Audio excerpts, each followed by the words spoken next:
Xin chào các bạn, nội dung video này của Thùy sẽ là về khu dân cư mà Thùy đang sinh sống ở thủ đô Moscow của nước Nga.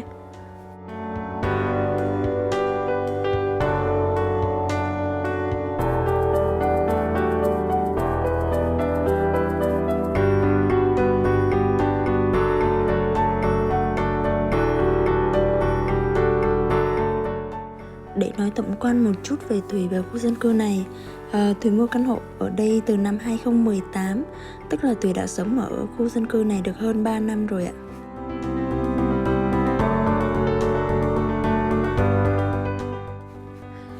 Và khu dân cư này cũng như những khu dân cư khác của thủ đô nước Nga.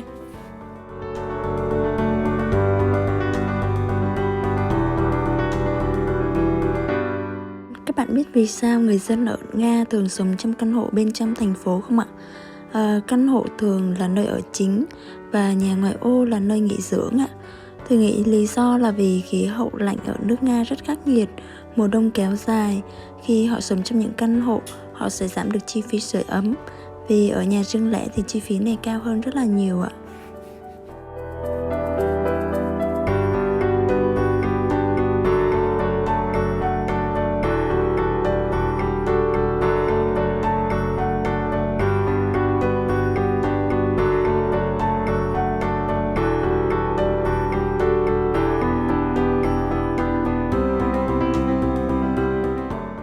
Ở chung cư thì họ thuận tiện đi lại hơn vì thường các khu dân cư ở đây sẽ có tàu điện ngầm metro, một phương tiện nhanh chóng dễ dàng thuận tiện di chuyển nhất ở các thành phố lớn. Và một số khu dân cư sẽ có cả tàu lửa, giúp việc đi lại càng nhiều lựa chọn. Như khu dân cư chỗ nhà Thùy ở thì có cả tàu lửa các bạn ạ.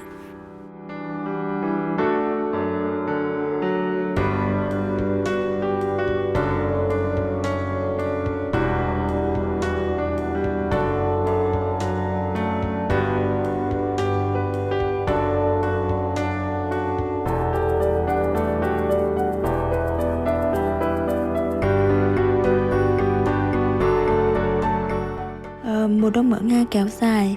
Khi mùa đông đến, ngoài trời đa phần sẽ rất là u ám, ít ánh nắng mặt trời, làm cho con người cảm thấy buồn hơn, ít người đi lại vui chơi ngoài trời hơn.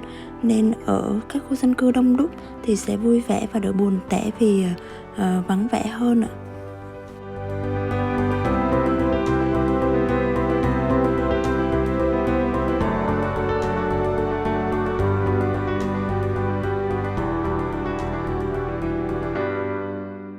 Và những khu dân cư như thế này thì sẽ có đầy đủ tiện ích như cửa hàng, quán ăn, quán cà phê và trung tâm mua sắm.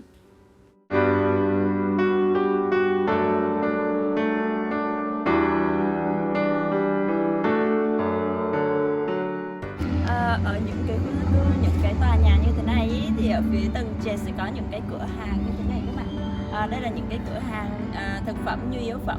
Và ngoài ra thì có những cái quán cà phê ở dưới tầng trệt, quán bánh mì, là những cái salon tiệm tóc hay là những cái nhà hàng gì đấy.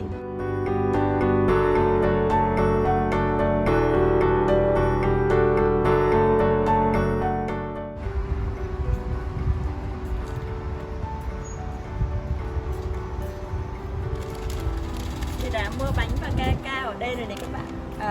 Ở đây thì có rất là nhiều cửa hàng bán bánh, cà phê, rất là dễ dàng thuận tiện cho người dân sống ở khu vực này. Thêm một tiệm bánh ở đây các bạn, tiệm bánh và tiệm tóc đây ạ. Cứ ở dưới tầng trệt thì nó sẽ có đầy đủ các loại như thế này đấy.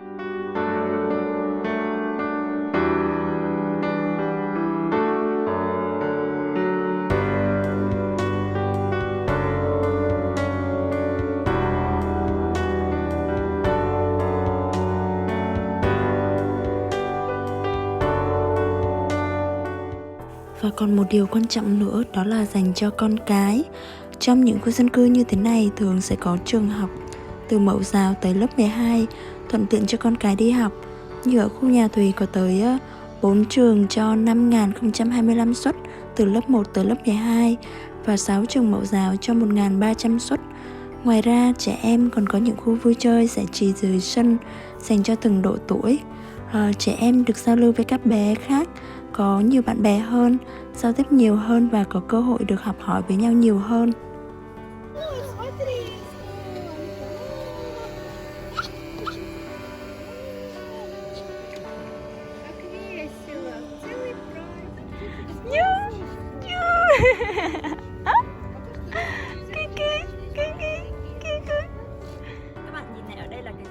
chơi dành cho trẻ em dưới 3 tuổi là những cái khu vui chơi như thế này và được bảo vệ những cái hàng rào như thế này. Và ngoài ra thì ở phía bên đây sẽ có những cái khu vui chơi dành cho người lớn hơn một xíu, và những trẻ em lớn hơn trên 3 tuổi. Đây là người ta chia ra những cái khu vực như thế này. Còn có những cái khu vui chơi gì nhỉ? Đây là khu đá banh, bóng rổ, và phía bên kia là có những cái bóng bàn, chơi bóng bàn rồi tập thể dục thể thao cho người lớn. Mỗi cái khu vui như thế này ý, thì nó sẽ có những cái khu vui chơi như thế này.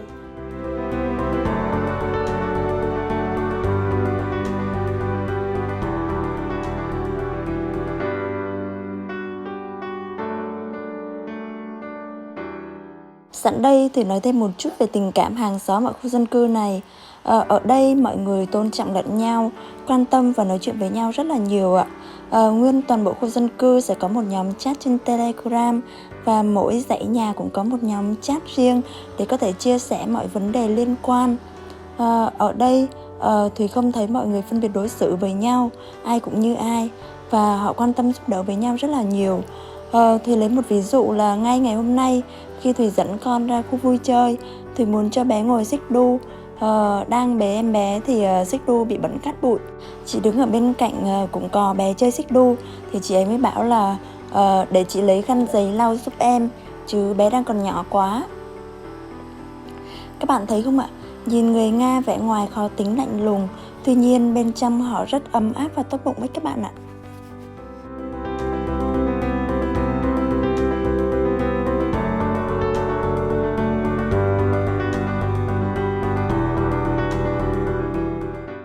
Các bạn thử hình dung một em bé mà sống ở nơi hẻo lánh tới 6 tháng mùa đông, không có bạn bè thì làm sao mà bé vui chơi phát triển tinh thần được ạ?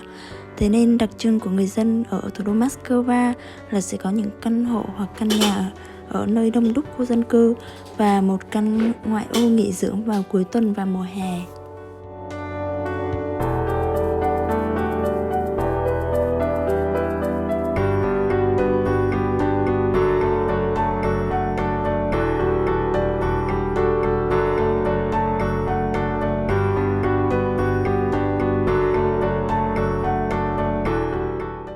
Để nói thêm một chút về khu dân cư chỗ Thùy sinh sống, khu này được khởi công vào tháng 2 năm 2012 với 87 tòa nhà ở, mỗi tòa nhà từ 4 đến 25 tầng. Tổng số cư dân ước tính là khoảng 100.000 người với 60 sân chơi trong toàn bộ khu dân cư.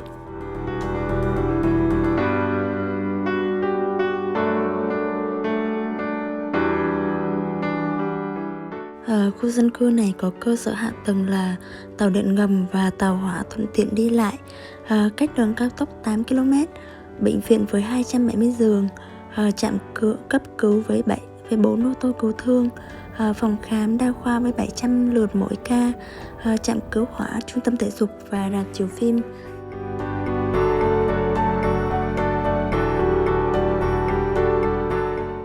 Ngoài ra, Thùy để ý thấy các khu dân cư ở Nga luôn có công viên cây xanh tự nhiên kề bên hoặc là hồ nước tự nhiên.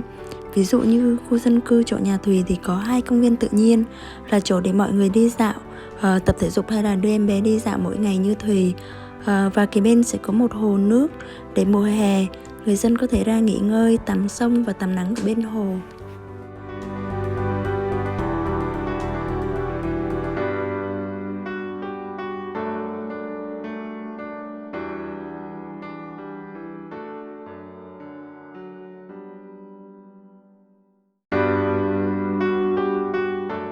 Thùy đã sống ở đây được 3 năm.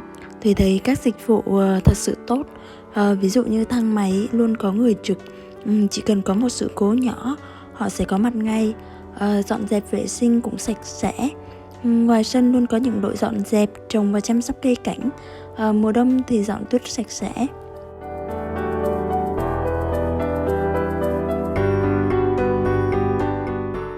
Mỗi tòa nhà thì có nhiều cửa ra vào, và mỗi cửa sẽ có 2 thang máy di chuyển dễ dàng. Camera được gắn ở mỗi cửa đi và bên trong thang máy. Ngoài cửa vào của khu dân cư thì luôn có chìa khóa và gắn hệ thống gọi điện để mở cửa.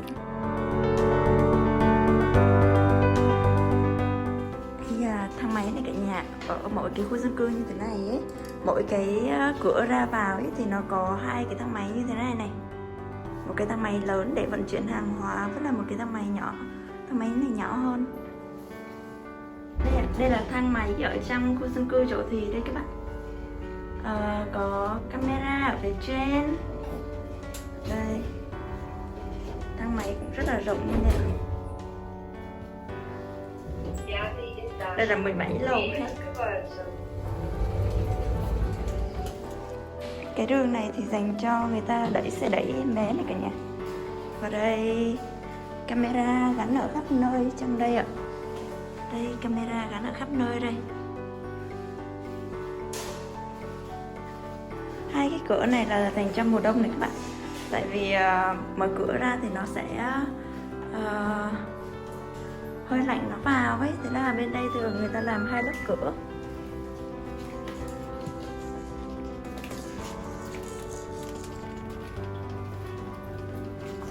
Đây cái này thì để gọi lên nhà, và ở trên nhà thì có thể mở cửa cho chúng ta đây, bấm số căn hộ và gọi điện lên nhà. Ở đây như các bạn, bây giờ thì Thùy đã quên chìa khóa rồi, và Thùy sẽ gọi điện lên gia đình Thùy để gọi cho chồng Thùy. Anh sẽ mở cửa cho Thùy nhé. Thùy bấm số căn hộ của nhà Thùy và bấm chuông.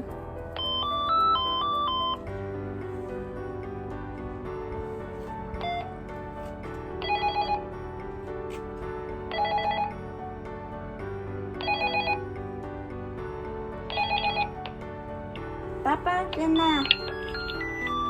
Đây, và Thùy đã mở cửa được rồi này các bạn.